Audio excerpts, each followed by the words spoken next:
Hi நண்பா நண்பீஸ். Video பார்க்குறவங்க கொஞ்சம் லைக் போட்டு அப்படியே சப்ஸ்கிரைபர் கொஞ்சம் தட்டி விடுங்க. இப்போ வந்து ஒரு பெரிய பிரேக்கிங் நியூஸ் வந்திருக்கு. என்னென்னா MS Dhoni இன்ஜூர்டா. Couple of weeks வந்து அவர் வந்து இருக்க மாட்டார் 2 to 3 கேம்ஸு. ஏன்னா அவருக்கு வந்து காஃப் ட்ரெயின் இன்ஜுரின்னு சொல்கிறாங்க. அவர் ரீஹேப்பில் இருக்காராம் இப்போது. இது கண்டிப்பாக ஒரு பெரிய வருத்தமான நியூஸ் தான் இது. கண்டிப்பாக சிஎஸ்கே ஃபேன்ஸ் எல்லாம் வந்து எல்லோரும் ஃபஸ்ட் மேட்ச் பார்க்கணும் தலையே. ஏன்னா வந்து அவர் ஆடுறதே வந்து ஐபிஎல் மட்டும்தான். வருஷத்துக்கு ஒரு சீசன் இந்த மாதிரி ஐபிஎல் மட்டும் தான் நம்ம பார்க்குவோம்.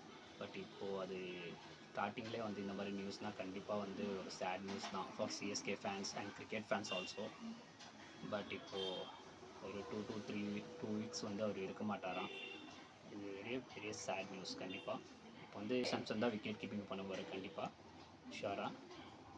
நீங்கள் என்ன நினைக்கிறீங்க மறக்காமல் கமெண்ட் பாக்ஸில் கமெண்ட் பண்ணுங்கள். இந்த வீடியோ பிடிச்சா லைக் பண்ணுங்கள், ஷேர் பண்ணுங்கள், மறக்காமல் சப்ஸ்கிரைப் பண்ணி கொஞ்சம் சப்போர்ட் பண்ணுங்கள். அடுத்த வீடியோ சந்திக்கலாம். Bye guys.